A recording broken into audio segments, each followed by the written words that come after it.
நீங்க விடுதலை படம் பார்த்திருப்பீங்க. பெண்களை என்னென்ன கொடுமையெல்லாம் படுத்துனாங்கன்னு நீங்க பார்த்திருப்பீங்க.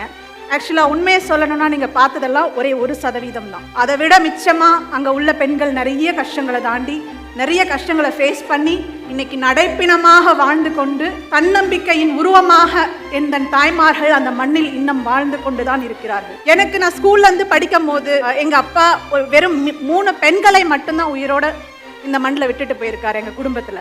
ஆனா நாங்க 3 பேருமே ஒரு இடத்துல ஒரு சூழ்நிலையில கூடி ஒரு குடும்பமா வாழக்கூடிய சூழ்நிலை இது வரைக்கும் எங்களுக்கு அமையல, உருவாகல. காரணம் என்னன்னா நாங்க ஃபேஸ் பண்ண விஷயங்கள். என் தங்கை, எனக்கு ஒரு தங்கை இருக்காங்கன்னே தெரியாது. அவங்கள தத்து கொடுத்து வேற ஒரு குடும்பத்துல இருந்து அவங்களுக்கு சரியான சூழ்நிலை இல்லாம அதுக்கப்புறம் உள்ள கூப்பிட்டுட்டு வந்தாங்க. எனக்கு ஒரு தங்கை இருக்கிறதாவே எனக்கு தெரியல. அப்புறம் நான் இங்க நிறைய விஷயங்களை பார்த்தேன். மக்கள் நிறைய பேர் என்னை வளர்த்தாங்க. அம்மா என்னை வந்துட்டு நான் பிறந்ததுக்கு அப்புறம் என்னை தாத்தா பாட்டி கிட்ட விட்டுட்டு போயிட்டாங்க காட்டுக்குள்ள. மக்கள் என்னை வளர்த்தாங்க, சமுதாயம் என்னை வளர்த்தாங்க.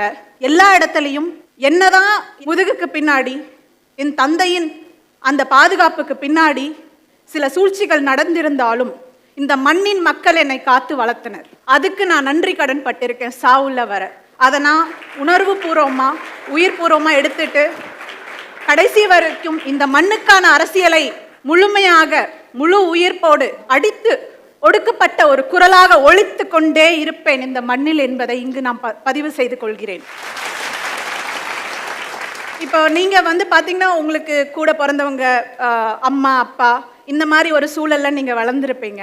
அப்ப நல்லது கெட்டது எல்லாமே உங்களுக்கு எங்க இருந்து வந்திருக்கும் அப்படின்னா ஒரு ஃபேமிலிக்குள்ள இருந்து அதை எடுத்துட்டு வந்திருப்பீங்க. ஃபேமிலி சொல்லி கொடுத்துருப்பாங்க. ஆனா எங்களுக்கு அதை சொல்லி கொடுக்கறதுக்கு ஒரு பெண்ணுக்கு என்ன அடிப்படை தேவை, ஒரு பெண் குழந்தைக்கு பாதுகாப்பாக உணர ஒரு அடிப்படை தேவை என்ன, எமோஷனல் கைடன்ஸ் அப்படின்றது ஒன்று இருக்கு. அந்த எமோஷனல் கைடன்ஸ் அப்படின்றது எனக்கும் என் தங்கைக்கும் மொத்தமாகவே நிராகரிக்கப்பட்டு விட்டது. ஆனாலும் அதை எல்லாம் தாண்டி ஒரு விஷயம் மட்டும் என்னோட மைண்ட்ல ஓடினது என்ன அப்படின்னா, turn your weakness into your strength. உங்களுக்கான கொடுக்கப்படாத விஷயங்களை உங்களோட ஸ்ட்ரென்த்தா மாத்துங்க அப்படின்ற விஷயம் மட்டும்தான் எனக்கு திரும்ப திரும்ப திரும்ப என் வாழ்க்கையில் கண் முன்னாடி வந்து போய் கொண்டிருந்தது. எங்களை எத்தனை இடத்தில் எத்தனை நெகட்டிவான பீப்புள் இல்ல புரிஞ்சிக்காத மக்கள் நிராகரித்து இருந்தாலும் ஒரு பக்கம் எங்களை அரவணைத்து கொண்ட மக்களும் இருந்தார்கள்.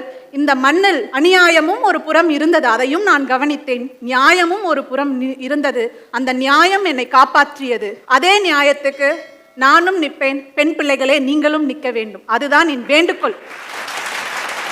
கடைசி வரை நீங்களும் நிற்க வேண்டும். எதுக்குமே பயப்படாதீங்க. துணிஞ்சு அடிக்கணும், துணிஞ்சு இறங்கி நிற்கணும். எதுக்குமே பயம் தேவையில்லை.